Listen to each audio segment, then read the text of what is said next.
Well, certainly the split between what's happening to large brands and the emerging craft brands, because the craft brands have emerged. They're not emerging, they're here now, and there's enough critical mass with craft brands and the variety they represent, the different kinds of brand styles and brand stories that drinkers are becoming attracted to, is an issue for the larger, more established brands, because the big brands have to bring news. The craft brands bring news all the time.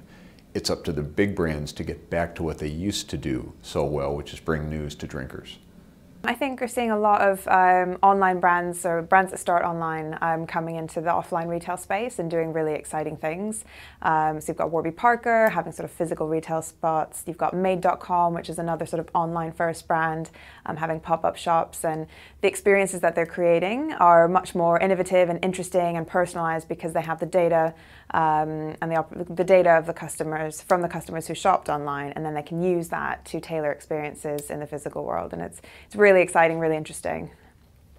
So the industry's at a tipping point. The traditional dynamics of the industry are changing. They're changing because of the connected car, the connected consumer, a different generation of consumer who are not as engaged with the vehicle as they used to be, and a whole shift in the value proposition, with technology brands increasingly owning the conversation.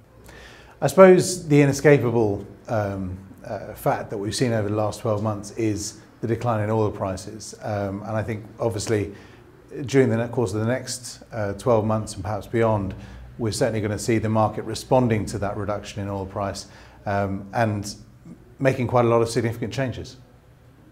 I think 2014 was still the slow recovery from the global financial crisis and the kind of drip of more scandal, more fines, and that kind of decay of trust, and how brands really try and rebuild that trust in a kind of climate where there will be every 2 to 3 months a new negative news story, and it affects the whole category, not just individual banks. Well, I think the really big issue is the 800-pound gorilla is basically losing weight. I think we're seeing McDonald's taking a pounding, and multiple different approaches trying to get back on their feet, including changing at the CEO level.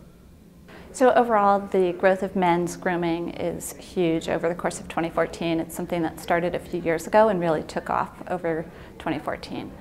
Also, the proliferation of women's products, just more and more segmenting, multi-benefit products, but more of them and more steps to the routine.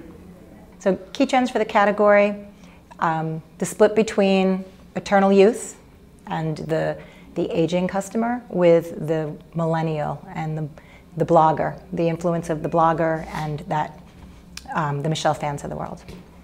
So I think what you've seen are a number of issues relating to sugar getting greater prominence in the media.